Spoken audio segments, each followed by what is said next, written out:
या मालिकेच्या आजच्या भागात आपण पाहणार आहोत मारुती पारूला ती विष घातलेली खीर खाऊ घालत असतो आणि पारूसुद्धा रडतच एक एक घास खात असते आणि मग त्यानंतर शेवटचा घास मारुती स्वतः खाण्यासाठी जातो, पण पारू पटकन त्याचा हात पकडते आणि ती मारुतीला म्हणू लागते की अरे बा, माझं मन भरलं नाही आहे अजून. दुसरीकडे गणी रडतच घरी चाललेला असतो आणि त्याला सतत जेव्हा मारुतीने आदित्य आणि पारूला एकत्र बघितलेलं असतं तेव्हाचा क्षण आठवत असतो. त्याचवेळी आदित्य त्या ठिकाणी येतो आणि तो गणीला विचारू लागतो की काय रे गणी, काय झालं, तू का रडतोय?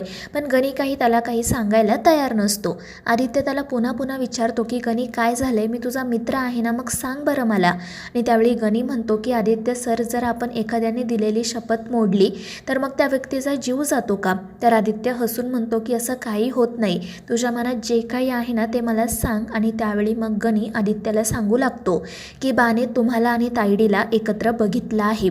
दुसरीकडे पारू मारुतीचा हात पकडून म्हणत असते की अरे बा, माझं मन अजून भरलेलं नाहीये, मला अजून खीर खायची आहे. आणि मग त्यानंतर ती शेवटची चमचाभर खीरसुद्धा खाऊन टाकते आणि ते पाहून मारुती रडू लागतो. तो म्हणत असतो की पारू, अगं हे काय केलंस तू? ही खीर मला खायची होती, पण खीर तर संपली, आता मी काय करू? आणि ते ऐकून पारू म्हणू लागते की बा, मला ना खीर खाऊन खूप झोप येत आहे, पण मला तुझ्या मांडीवर झोपायचे. आणि हे ऐकून मारुती तिच्याकडे पाहतच राहतो, पण मग त्या विषाच्या खिरीचा पारूवर परिणाम व्हायला सुरुवात होते आणि तिला नीट उभं देखील राहता येत नाही. हे पाहून मारुती पटकन खाली बसतो आणि तिला स्वतःच्या मांडीवर झोपवतो. पण मग पारू म्हणू लागते की बा, लहानपणी मी झोपताना तू जशी अंगाई गायचा ना, तशीच आत्तासुद्धा गाणारे. आणि ते ऐकून मारुतीला खूप रडू येतं. दुसरीकडे आदित्य गणीला असं म्हणत असतो की अरे, मारुती मामांनी आम्हा दोघांना एकत्र पाहिलं तर मग काय हरकत आहे? त्यांना माहिती आहे ना मी आणि पारू मित्रमैत्रीण आहोत म्हणून. आणि ते ऐकून गणी म्हणतो की आदित्य सर, तुम्ही समजताय तसं नाही आहे, बाने तुम्हा दोघांना एकमेकांच्या मिठीत बघितलंय. आणि ते ऐकून आदित्यला धक्काच बसतो. तर गणी त्याला सांगू लागतो की ज्या दिवसापासून बाने तुम्हा दोघांना एकत्र पाहिलंय ना, त्या दिवसापासून त्याचं वागणंच बदललंय. तुम्हाला माहिती आहे ना, ताईच्या हातून थोडी जरी चूक झाली तरी बा तिच्यावर किती ओरडतो, पण आता त्याच्यासमोर इतकं मोठं सत्य आलं आहे, पण तरीही तो ताईडीला काहीच बोलला नाही. कालपर्यंत तो खूप आजारी होता, पण आज अचानक उठला आणि बाजारात गेला. मला खरंच कळत नाही आहे त्याच्या डोक्यात नेमकं काय सुरू आहे ते. आणि त्यांचं हे सगळं बोलणं सुरू असतानाच त्यांना मारुतीच्या रडण्याचा आणि अंगाई गाण्याचा आवाज येतो आणि ते धावतच तिकडे जाण्यासाठी निघतात. इकडे मारुती रडतच पारूसाठी कशीबशी अंगाई गात असतो आणि मग त्यानंतर पारू ही डोळे मिटून घेते आणि थोड्याच वेळामध्ये ती बेशुद्ध पडते. तिच्या तोंडातून फेस यायला सुरुवात होते आणि हे पाहून मारुती खूप घाबरतो.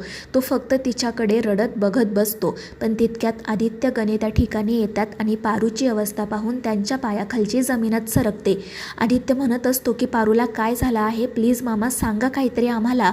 पण मारुतीच्या तोंडून काही शब्द फुटत नाही. आणि मग आदित्य सरळ पारूला उचलतो आणि गणीला सांगतो की तू प्रीतमला जाऊन सांग की मी हॉस्पिटलमध्ये गेलोय. आणि मग तो पारूला घेऊन घरातून बाहेर पडतो. तर गणी पुन्हा पुन्हा मारुतीला काय झालंय हे विचारत असतो, पण मारुती काही उत्तर देत नाही. आणि मग तो सुद्धा धावतच आदित्यच्या पाठीमागे जाण्यासाठी निघतो.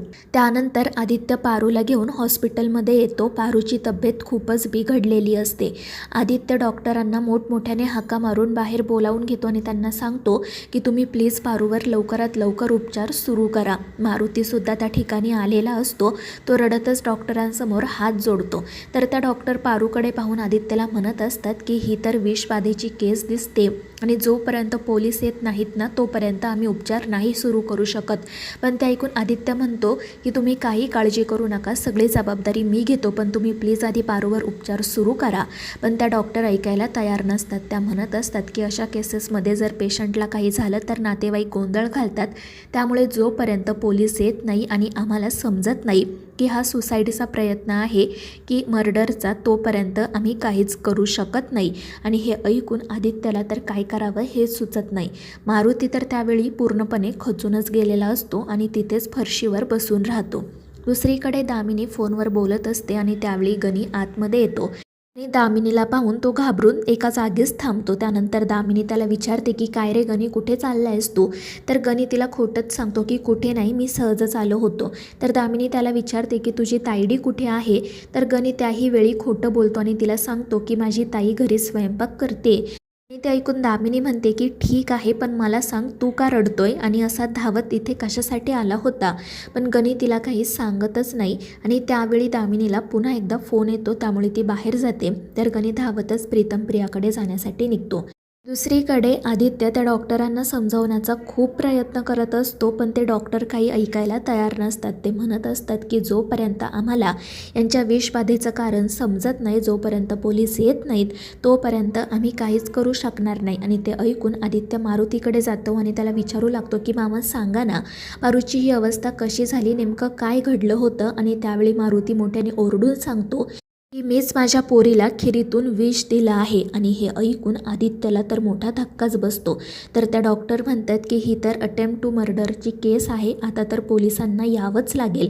पण आदित्य धावतच त्यांच्याकडे जातो आणि म्हणतो की हे बघा डॉक्टर, मी आदित्य किर्लोस्कर आहे, अहिल्यादेवी किर्लोस्करांचा मुलगा, किर्लोस्कर कंपनीचा CEO. तुम्हाला माझं ऐकावंच लागेल, कारण ही माझी बायको आहे पार्वती आदित्य किर्लोस्कर.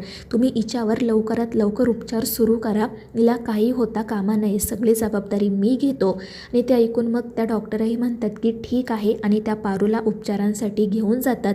पण आदित्य जे काही बोललेला असतो त्यामुळे मारुती तर खूपच चिडतो. दुसरीकडे प्रिया तिच्या खोलीत बसलेली असते. मग प्रीतम त्या ठिकाणी येतो आणि ते दोघेजण छान एकमेकांशी गप्पा मारत एकत्र वेळ घालवत असतात. पण त्यावेळी गणी रडतच तिथे येतो. त्याची अवस्था पाहून ते दोघेही घाबरतात आणि त्याला काय झाले ते विचारू लागतात. पण त्याच्या तोंडून काही शब्द फुटत नसतो. प्रिया पटकन त्याला पाणी आणून देते आणि मग विचारते की गणी बाळा काय झाले. आणि मग गणी पारूसोबत जे काही घडलेलं असतं ते त्या दोघांना सांगू लागतो. ते ऐकून हे दोघेही काळजीत पडतात आणि मग प्रीतम लगेच आदित्यला कॉल करतो. तर आदित्य रडतच म्हणत असतो की प्रीतम, मला पारूची अवस्था बघवत नाही आहे रे, तिला खूप त्रास होत असणार आहे, तू प्लीज काहीतरी कर. तर प्रीतम म्हणत असतो की दादा तू पॅनिक होऊ नको, काळजी करू नको, मी लवकरच तिथे येतो. पण नेमकं झाले तरी काय. आणि मग आदित्य मारुतीने जे काही केलेलं असतं ते प्रीतमला सांगतो आणि ते ऐकून प्रीतमलाही मोठा धक्का बसतो.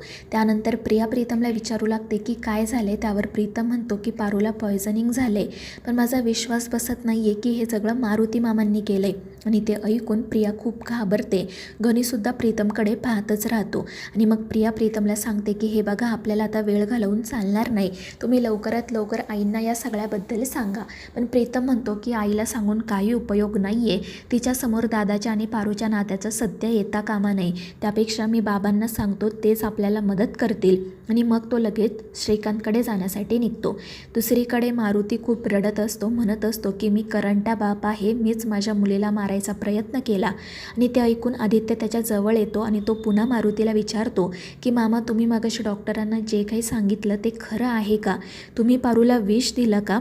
आणि त्यावेळी मारुती म्हणतो हो, मी जे काही बोललो ते खरं आहे, मीच तिला विष देऊन मारण्याचा प्रयत्न केला, कारण तिने ना खूप मोठी चूक केली आहे. मी 10 वेळा तिला तिची लायकी दाखवून दिली, तिला सांगितलं की ते मालक आहेत, आपण नोकर, पण तिने ऐकलं नाही. आणि हे सगळं काही ऐकून आदित्य तर खूप चिडतो. तो रडतच म्हणू लागतो की तुम्हाला काय गरज होती हे सगळं करायची. मला मान्य आहे पारूच्या हातून चूक झाली, पण तेवढीच चूक माझीसुद्धा आहे. आम्ही दोघांनी एकत्र स्वप्न बघितलं आमच्या प्रेमाचं, मग तुम्ही असं कसं वागू शकता. आणि आदित्यचं असं बोलणं ऐकून मारुती त्याच्याकडे पाहतच राहतो. दुसरीकडे अहिल्या, दामिनी आणि श्रीकांत बोलत बसलेले असतात. तितक्यात प्रीतम त्या ठिकाणी येतो. तो श्रीकांतला म्हणत असतो की बाबा, मला तुमच्याशी महत्त्वाचं बोलायचं आहे, प्लीज बाहेर या. त्यामुळे अहिल्या विचारते की काय बोलायचं आहे प्रीतम तुला. पण प्रीतम तिच्यापुढे काही बोलतच नाही आणि श्रीकांतला घेऊन बाहेर निघून जातो. पण त्यांच्या पाठोपाठ दामिनीसुद्धा जाते. दुसरीकडे मारुती खूप चिडलेला असतो. तो आदित्यला म्हणत असतो की माझ्या पोरीने चूक केली आहे आणि तिला तिच्या चुकीची शिक्षा मिळायलाच हवी होती. पण ते ऐकून आदित्य मारुतीच्या अंगावरच धावून जातो आणि त्याला विचारतो की हे सगळं ठरवणारे तुम्ही कोण आहात, तुम्हाला माहिती आहे का, पारू माझी होणारी बायको आहे, किर्लोस्करांची मोठी सून आहे. तुम्ही फक्त तुमच्या मुलीला नाही तर किर्लोस्करांच्या सुनेला मारण्याचा प्रयत्न केला आहे आणि याचे खूप गंभीर परिणाम तुम्हाला भोगावे लागतील. आणि आदित्यचं हे असं बोलणं ऐकून मारुती तर त्याच्याकडे पाहतच राहतो. तर मित्रांनो, या मालिकेच्या पुढील भागांच्या अपडेट्ससाठी आपल्या चॅनेलला सबस्क्राईब करा.